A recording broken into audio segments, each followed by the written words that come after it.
할렐루야. 오늘 말씀을 통해서 하나님의 풍성하신 은혜를 만나는 귀한 시간 되시기를 축복합니다. 지난 한 주간도 정말 각자의 삶의 자리에서 수고하고 무거운 짐을 지며 살다가 이렇게 또 예배의 자리에 함께 하신 여러분들, 우리가 이렇게 날마다 수고하고 무거운 짐을 지는 이유가 뭘까요? 따지고 보면 다 먹고 살자고 하는 짓입니다. 어떻게든 생명을 유지하고 살아가기 위해서 하는 일들은 그렇게 대부분 고달프고 피곤한 일들입니다. 거저 먹을 것을 주는 세상은 없습니다. 누구도 이 문제에 대해서 자유로울 수 없다는 거예요. 하나님과 동행하면서 멋진 인생을 살아가던 이스라엘 백성도 마찬가지였습니다. 1절 말씀 보니까 이스라엘 자손의 온 회중이 엘림에서 떠나 엘림과 시내산 사이에 있는 신광야에 이르니 애굽에서 나온 후 둘째 달 15일이라. 애굽에서 떠난 지 2달 반이 지났습니다. 아무리 좋은 오아시스 엘림이라고 할지라도 평생 그곳에 머무를 수가 없었어요. 그곳에서 떠나서 다시 광야로 가나안을 향한 길로 떠나야만 했습니다. 2달 반이 지나고 나니까 이제는 애굽에서 가져온 식량들이 전부 바닥이 날 때가 되었어요. 이제 신광야라고 하는 광야에 들어가게 되었는데 그곳에서 이스라엘 백성들은 지치고 배가 고팠습니다. 사실 배가 고프면 모든 생각이 안 들어요. 오직 배고프다는 생각 하나만 들게 됩니다. 더군다나 앞에 펼쳐진 풍경 보세요. 끝없이 펼쳐지는 그 막막한 광야 한가운데에서 먹을 것이 똑 떨어진 겁니다. 어디에서도 먹을 것을 구할 길이 없습니다. 막막하고 두려워요. 그 순간에 안타깝게도 그들은 하나님을 기억하지 못합니다. 홍해를 가르시고 마라의 쓴물을 단물로 바꿔주셨던 그 하나님을 기억해내지 못했어요. 오직 모세와 아론을 원망할 뿐이었습니다. 3절 말씀에 이렇게 원망합니다. 이스라엘 자손이 그들에게 이르되 우리가 애굽 땅에서 고기 가마 곁에 앉아있던 때와 떡을 배불리 먹던 때에 여호와의 손에 죽었더라면 좋았을 것을 너희가 이 광야로 우리를 인도해내어 이 온 회중이 줄여 죽게 하는도다. 이 사람들은 그냥 배가 고프다고만 말하지 않았어요. 애굽 땅을 그리워하고 있습니다. 하루 종일 고된 노동을 하면서 몸과 마음이 지쳐서 고통에 신음하던 그 시절을 그리워하고 있어요. 노예로 잡혀왔던 것도 아닙니다. 팔려온 것도 아니에요. 왕년에는 한 400년 전쯤에는 총리 대신에 가족으로 호의호식하던 때도 있었습니다. 그런데 어느 날 갑자기 이들이 노예 취급을 받게 되었어요.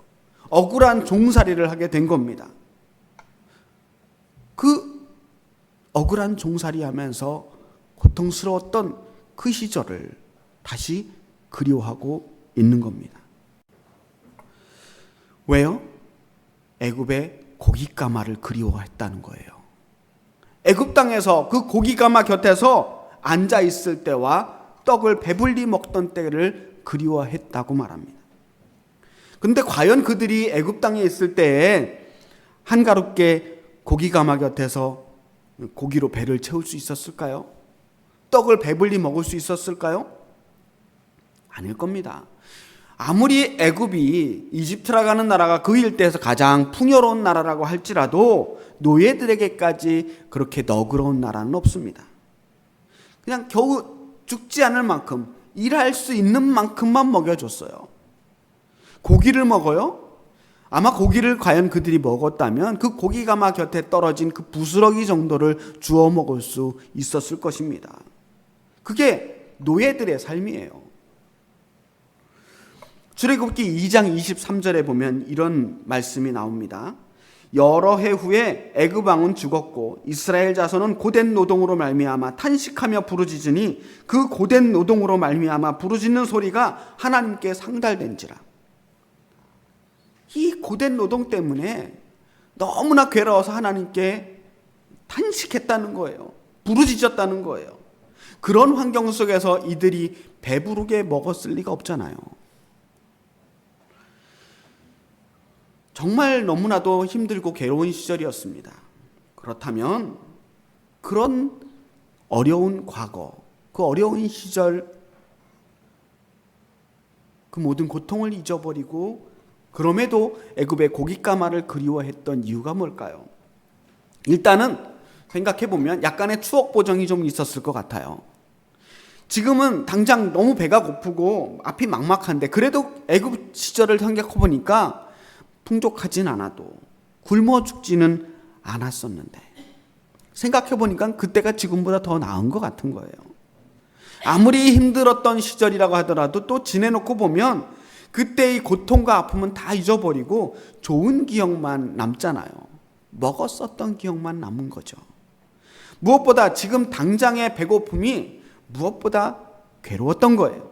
하여튼 이스라엘 백성은 지금 광야의 한가운데서 가나안을 향해 지금 해방을 향해서 한참이나 걸어와온 이 마당에 다시 뒤로 돌아가려고 하고 있습니다. 사실은 다시 돌아가고 싶어도 돌아갈 수가 없어요. 지금 와서 이스라엘 백성들이 돌아간다고 그들이 받아주겠습니까? 지금 애굽 사람들의 입장에서 생각해 보세요. 이스라엘 백성들 때문에 10가지 재앙을 만났습니다. 심지어 그 바람에 자신의 소중한 맏아들을 전부 다 잃었잖아요. 홍해 바다에서 수많은 애굽의 군사들과 왕이 거기서 수장을 당합니다. 이제 이미 애굽 사람들과 이스라엘 백성은 철천지 원수가 된 거예요. 돌이킬 수 없는 관계가 되었습니다. 그런데도 사람들은 애굽의 고깃가마를 그리워하고 있습니다. 그 고깃가마는요, 이스라엘 백성이 앞으로 나아가지 못하게 만드는 그들의 발목을 붙드는 거짓 욕망을 말하고 있습니다. 실제로는 존재하지도 않는데 막연히 그리워하면서 내가 그것만 가지고 있다면, 거기에만 갈 수 있다면 모든 문제가 해결될 것 같은 그런 거짓된 희망입니다. 안정되고 안락하고 편안한 인생이 여기 있다고 포장된 가짜 인생들이에요. 실상은 끊임없는 고통이 반복되는 노예의 삶이었지만 거기에서 얻어지는 그 고깃가마의 고기 찌꺼기들을 삶의 보람이라고 생각하는 가짜 인생이에요.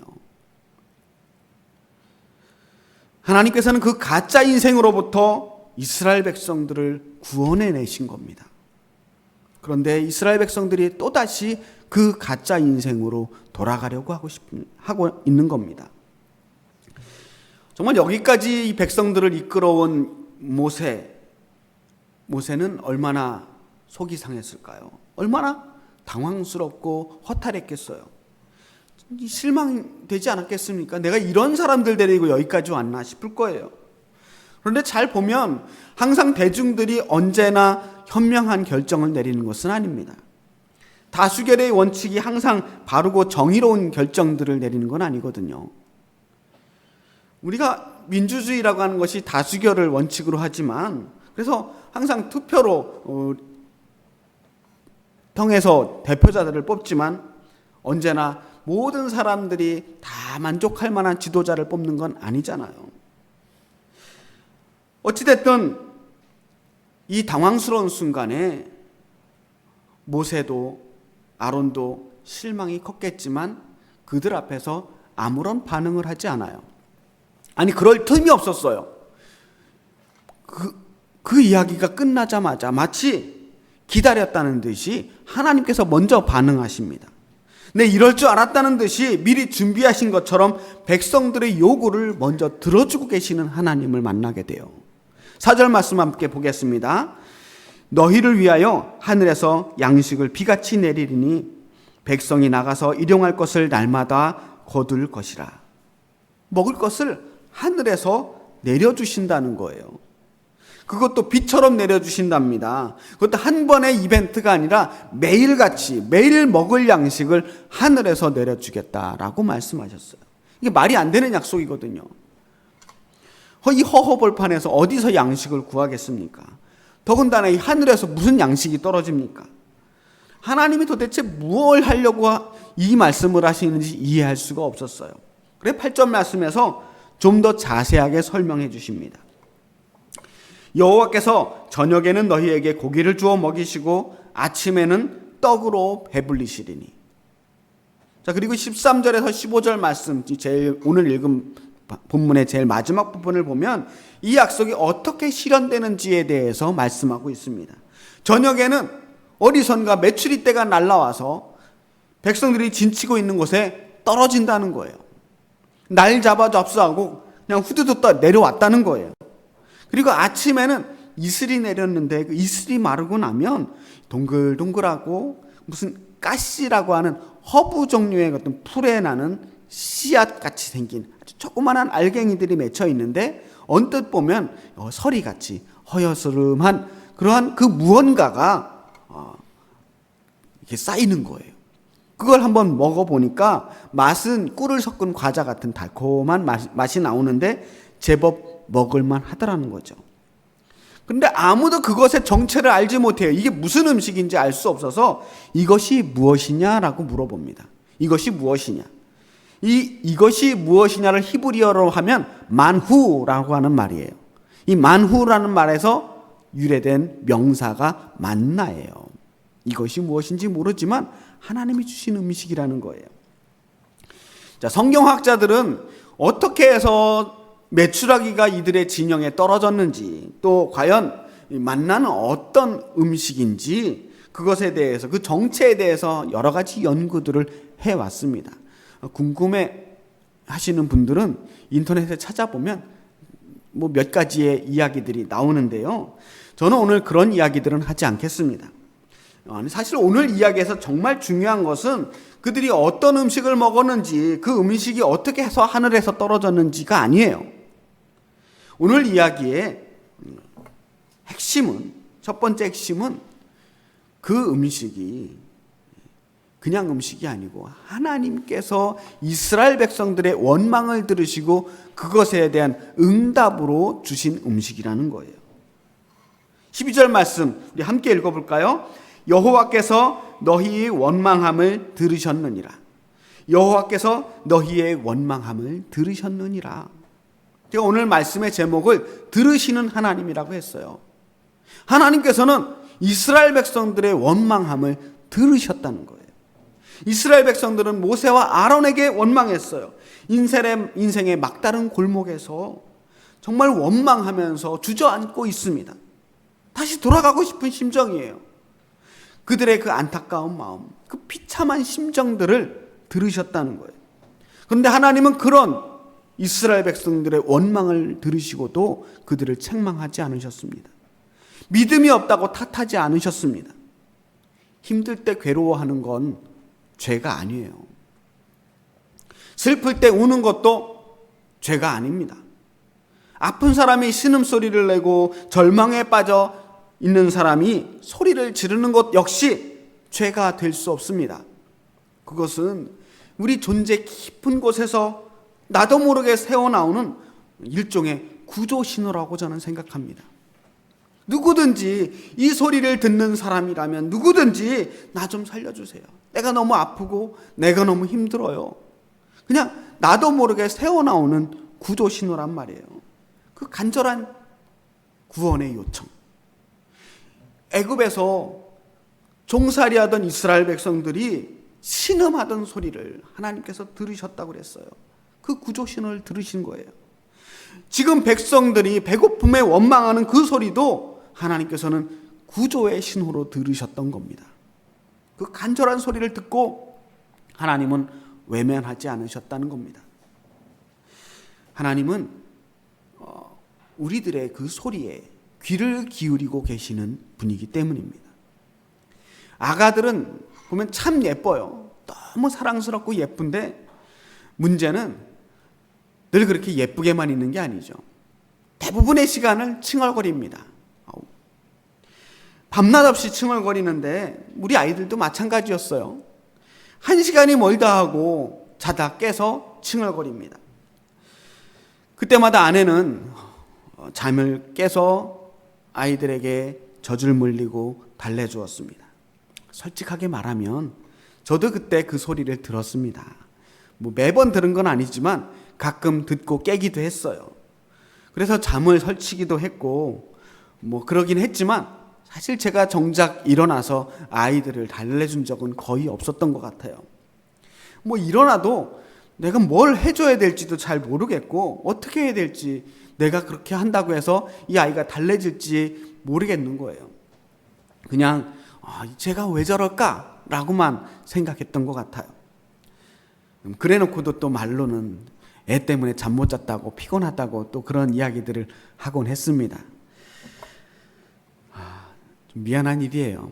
그런데 생각해보면 그때 아내는 한 번의 예외도 없이 언제나 그 소리에 예민하게 반응했고, 그 우는 아이를 달래기 위해서 안간힘을 썼어요.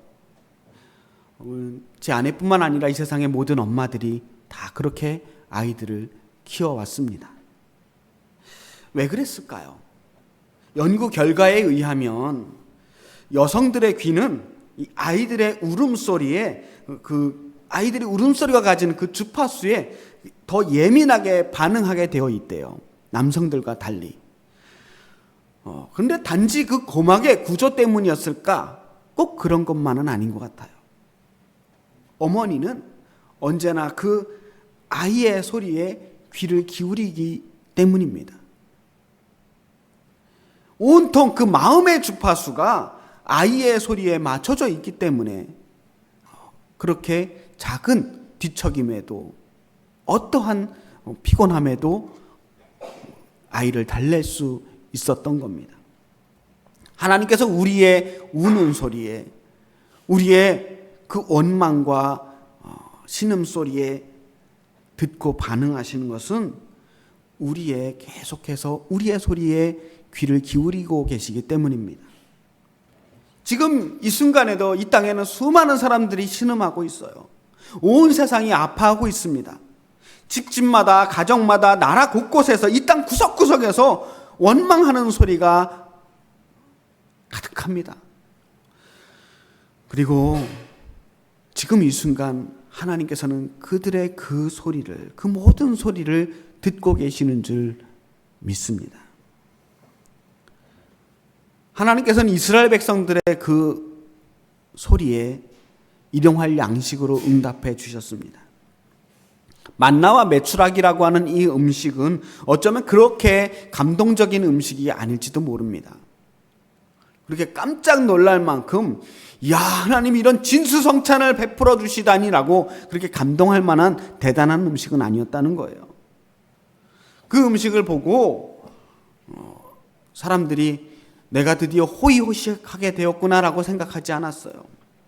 그리고 그 음식 때문에 아무도 이제 놀고 먹는 편안한 인생을 살겠구나라고 생각하지도 않았습니다. 자, 이 백성들이 아침마다 만나를 거두어 드려야 했잖아요. 한 사람당 한 오멜씩의 만나를 거두어야 했어요. 이 한 오멜이면 약 2리터 정도 되는 양입니다. 조그만한 씨앗 같은 이 만나를 한 사람당 2리터를 거두어 드리는 건 결코 쉬운 일은 아니었을 거예요. 하늘에서 내려준다고 해서 그냥 거저 먹는 것은 아니었다는 거예요.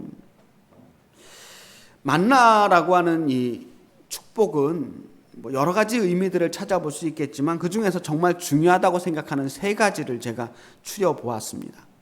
첫 번째는 그 양식이 매일같이 주어지는 음식이었다는 거예요.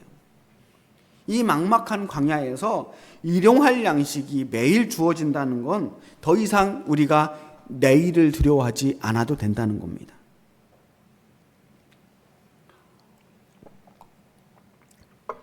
규칙적인 질서들은요, 우리에게 안정감과 평안함을 줍니다. 우리는 종종 매일매일이 똑같다고, 하루하루 사는 게 다 비슷비슷하다고 불평하지만, 그래서 우리는 내일을 계획할 수 있어요. 내일도 오늘처럼 비슷할 테니까 내일이라면 또 무엇을 해야 되겠구나. 그렇게 내일과 미래를 생각할 수 있는 안정적인 마음이 질서 속에서 나오는 겁니다. 거기에서 우리는 새로운 희망들을 꿈꿀 수 있는 터전을 만들게 되는 겁니다. 그 매일매일 반복되는 그 지루한 생활들이 있기 때문에 우리는 불안하게 살지 않아도 돼요. 일용할 양식이 주어지는 순간 이스라엘 백성들은 더 이상 이제 내일의 굶주림에 대해서 두려워하지 않아도 되는 것이었습니다. 두 번째는 그것을 쌓아놓을 수 없다는 것이었습니다. 거두어들여도, 많이 거두어들여도 쌓아놓고 내일 또 먹을 수 있는 음식이 아니었어요. 아무리 많이 쌓아놔도 다음 날이 되면 모두 썩어서 먹을 수가 없게 되는 거예요. 유통기한 하루짜리예요. 적게 거둔 사람이나 많이 거둔 사람이나 오직 단 하루치의 식량만 먹을 수가 있었습니다. 욕심 부릴래야 부릴 수가 없어요. 사실 우리는 일용할 양식이면 우리의 삶을 이어가는 데는 충분한 양입니다. 그런데 많은 사람들이 이미 일용할 양식이 있음에도 불구하고 평생 먹고도 남을 만한 양식을 쌓아두기 원해요. 또 이미 그만큼 쌓아둔 사람 역시 더 많이 쌓아두고자 애쓰는 것이 오늘날 우리들의 현실이에요. 우리의 욕심은 끝이 없습니다. 얼만큼 가져야 만족할까요? 만족이란 없습니다. 우리 위에 욕심을 채울 그릇이 없어요. 그렇지만 만나는 모든 사람들에게 그러한 욕심을 버리도록 가르치고 있습니다. 필요한 만큼 거두는 지혜를 가르치고 있는 거예요. 세 번째로 만나는 매일 내려오지만 안식일에는 절대로 거두지 말라는 조건을 붙이셨어요. 안식일을 온전히 쉬기 위해서는 안식일 전날 2배의 식량을 거두어야 했습니다. 그리고 그때 거둔 식량은 다음 날에도 먹을 수 있는 은혜를 주셨어요. 사실 만나라고 하는 음식은 이스라엘 백성들에게 주시는 축복이자 시험이었습니다. 4절 말씀에 보면 분명하게 하나님께서 이렇게 말씀하십니다. 보라, 내가 너희를 위하여 하늘에서 양식을 비같이 내리리니 백성이 나가서 일용할 것을 날마다 거둘 것이라. 이같이 하여 그들이 내 율법을 준행하나 아니하나 내가 시험하리라. 내가 시험하리라. 하나님의 시험이 거기에 있었어요. 6째 날 안식일 전날은 2배의 식량을 거둘 수가 있었습니다. 분명히 큰 축복이에요. 이 축복은 그냥 주어지는 것이 아니라 우리 욕심을 채우기 위함이 아니라 7째 날 주님의 날 안식을 할 수 있도록 주신 배려였습니다. 만나의 축복을 통해서 안식일을 지키게 해주셨어요. 쉬게 해주셨어요. 하나님께서 맨 처음 주신 율법이 바로 이 안식일의 율법이었습니다. 아직 호렙산에 도착하기 전이었어요. 십계명을 주시기 전이었어요. 다른 어떤 율법도 받기 전에 맨 처음 주신 율법이 이 안식일에 대한 율법이었어요. 만나를 주시면서 주신 이 안식일의 율법은 단순히 오늘 하루 쉬어라라고 하는 그러한 율법이 아니에요. 그렇다고 이날은 하나님의 날이니 하나님께 제사를 드리거라 하는 제사의 명령도 없었습니다. 안식일의 법은요, 이스라엘 백성들이 하나님을 온전히 신뢰하는 법을 가르치는 법이었습니다. 이날은 미리 거두어들인 그 식량을 먹어도 썩지 않는다는 것을 알려주셨고요. 이렇게 쉴 수 있음에도 불구하고 굶기지 않겠다고 하는 하나님의 약속이기도 했습니다. 그 어떤 날에도, 심지어는 쉬는 날에도 하나님께서는 이스라엘 백성들을 굶기지 않으셨어요. 이 만나의 축복은요, 하나님께서 우리의 삶을 완전히 책임져 주시겠다라고 하는 약속이었습니다. 오늘날 우리들에게는 만나가 내리지 않아요. 우리는 어떤 음식이 만나인지 모릅니다. 아침 저녁으로 하늘에서 내려오는 메추라기와 만나를 만날 수가 없습니다. 우리의 삶에 그런 드라마틱한 기적들은 쉽게 만날 수가 없어요. 하지만 그럼에도 불구하고 여전히 하나님 살아계시고 우리에게 동일한 은혜를 내려주시는 줄을 믿습니다. 여전히 하나님께서는 우리의 신음을 들으시고 우리의 원망과 탄식하는 소리를 들으시며 우리의 기도에 응답하고 계시는 중이에요. 우리는 날마다 하루하루의 수고에 힘들어하지만 여전히 하나님께서는 우리의 삶을 책임져 주고 계시는 중입니다. 하나님께서는 분명하게 신실하게 우리의 기도에 우리의 신음에 응답하고 계시는 중입니다. 그렇게 하루하루 하나님의 도우심으로 우리는 여기까지 올 수 있었던 겁니다. 오늘 우리에게 변함없이 해가 떠올랐듯이 아침과 저녁이 찾아오듯이 우리에게 또 한 번의 일용할 양식들이 주어지지 않았습니까? 그것이 우리의 노력이고 당연히 우리가 누려야 할 권리라고 생각할 수도 있겠지만 사실 당연한 것은 아무것도 없습니다. 오늘 하루 우리에게 주어진 그 모든 것들, 우리가 누리는 그 모든 것들, 건강과 시원한 물 한 모금, 맛있는 한 끼의 식사, 우리에게 주어진 그 소중한 시간들, 그 무엇도 그냥 당연히 우리에게 주어진 것은 없다는 거예요. 그 모든 것이 다 만나처럼 하나님께서 우리에게 주신 선물입니다. 그리고 그 만나를 귀하게 여기는 마음으로 오늘 우리의 삶을 감사하면서 살아야만 하는 것입니다. 그 만나를 통해서 이스라엘 백성들이 광야를 지나갈 힘을 얻었듯이 오늘 우리의 삶에 주어진 그 귀한 만나들을 먹음으로 우리가 새로운 힘으로 이 세상을 헤쳐나갈 수 있어야 하는 것입니다. 우리의 삶이 막막한 광야 같을지라도 하나님께서는 여전히 우리와 함께 하심으로 희망을 주십니다. 하나님이 아니면, 주님의 은혜가 아니면 살 수 없음을 깨닫게 하십니다. 이제 날마다 우리에게 내려주시는 그 하나님의 은혜를 믿고 내일을 꿈꿀 수 있기를 축복합니다. 오늘 우리에게 일용할 양식을 주시는 그 하나님이 지나간 그 모든 길 은혜로 우리와 함께 하셨다는 것을 믿는다면 앞으로도 변함없이 우리를 살리시고 먹이시는 하나님, 우리의 기도를 들으시는 그 하나님을 신뢰하며 나아갈 수 있기를 바랍니다. 그 은혜에 감사하며 주님을 신뢰하며 내일을 향해 힘차게 두려움 없이 걸어 나아가시는 우리 엘린교회 성도님들이 되시길 주님의 이름으로 축복합니다. 기도하겠습니다.